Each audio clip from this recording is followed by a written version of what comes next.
पश्चिम Asia में Iran, America, Israel में जारी युद्ध के रुकने के आसार नजर नहीं आ रहे हैं। तेहरान समेत ईरान के शहरों पर अमेरिका और इजराइल की एयर स्ट्राइक जारी है। ईरान के साथ तो युद्ध विराम की चर्चाएं भी हैं, लेकिन ऐसा लगता है कि इजरायली सेना का फोकस फिलहाल लेबनान पर कहीं अधिक है। इजरायली सेना आईडीएफ ने दक्षिणी लेबनान में ग्राउंड ऑपरेशंस को और तेज कर दिया है। फोकस मुख्य रूप से लितानी नदी के दक्षिण इलाके पर है, जहां हिजबुल्लाह के मजबूत ठिकानों को टारगेट किया जा रहा है। आईडीएफ ने 16 मार्च को आधिकारिक तौर पर घोषणा की कि 91वीं डिवीजन की सेना ने limited and targeted ground operations शुरू किए हैं। इसका उद्देश्य फॉरवर्ड डिफेंस एरिया को बढ़ाना है, ताकि उत्तरी इजराइल पर रॉकेट और ड्रोन अटैक से सुरक्षा मिल सके। लितानी नदी के पास गैलिली और उत्तरी इजराइल के इलाकों में लेबनान के हमले भी जारी हैं। कई एक्सपर्ट्स मानते हैं कि नेतन्याहू ग्रेटर इजराइल के सपने को पूरा करने के मिशन में पहला पड़ाव लेबनान में ही देखते हैं।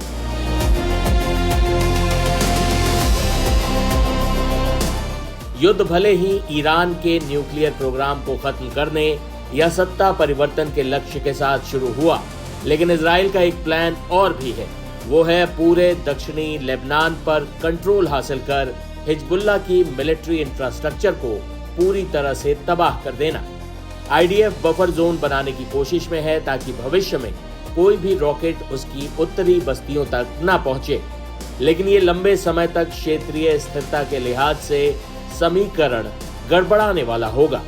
इजरायली रक्षा मंत्री इजराइल काट्ज ने कहा कि इजरायली सेना लिटानी नदी तक दक्षिणी लेबनान पर कब्जा कर लेगी और वहां एक मजबूत रक्षात्मक बफर जोन बनाएगी। लिटानी नदी इजराइल की सीमा से करीब 30 किलोमीटर अंदर है और यह इलाका लेबनान के कुल क्षेत्रफल का लगभग 10% कवर करता है। काट्ज ने कहा कि सेना लिटानी नदी तक बचे हुए पुलों और सुरक्षा क्षेत्र को नियंत्रित करेगी। उन्होंने जोड़ा कि लेबनान के दक्षिणी हिस्से में जहां आतंकवाद है, वहां कोई घर या नागरिक निवासी नहीं रहेंगे।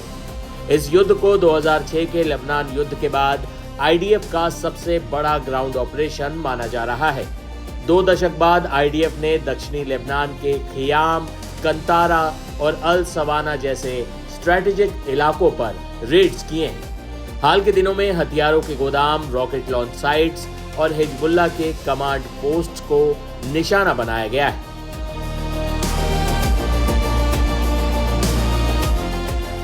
वही आईडीएफ के हमलों के जवाब में हिजबुल्लाह ने भी खैबर 1 नाम से ऑपरेशन शुरू किया है। इसके तहत उसने उत्तरी इजराइल पर दर्जनों मिसाइल और ड्रोन अटैक किए। रिपोर्ट्स बताती हैं कि आईडीएफ 3 आर्म्ड और इन्फेंट्री डिविजन्स को लेबनानी बॉर्डर पर तैनात कर चुका है। इजराइल की सेना ने सरकार से लेबनान के खिलाफ लड़ाई के लिए रिजर्व सैनिकों की संख्या 4.5 लाख तक करने की अपील की। बता दें कि 7 अक्टूबर 2023 को हमास ने गाजा पट्टी से इजराइल पर ऑपरेशन अल अक्सा के तहत अचानक और भीषण हमला किया था, जिसमें 1200 लोग मारे गए थे और 250 से अधिक लोगों को बंधक बना लिया गया था। इसके बाद हिजबुल्लाह ने भी इजराइल पर रॉकेट दागना शुरू कर दिया था।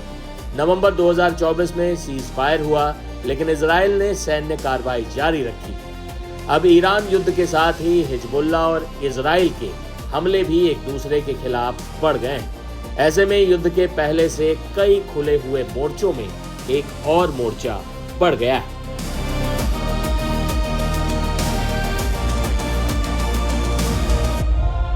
जीरो हमने इन्वेंट किया, हमने बताया दुनिया को, जहां योग है वहां रोग नहीं। सबसे पुरानी सभ्यता है हमारी। गुलामी से तो और देश भी लड़े भाई, पर आजादी के लिए अहिंसा का रास्ता बस हमारा था। अपने पसीने से जमीन सींचता किसान और घर में घुसकर मारने वाले जवान, बस इसी मिट्टी ने जने।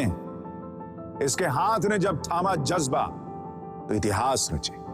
कदम बढ़ाए तो चांद का वो हिस्सा चूमा भाई, जहां कोई कभी नहीं पहुंचा। आज पूरी दुनिया में शान से लहरा रहा है तिरंगा, और इसके पीछे है गर्व से भरी अनगिनत कहानियां जो लिखी जा चुकी हैं और लिखी जा रही हैं, जिन्हें मैं सुनाऊंगा।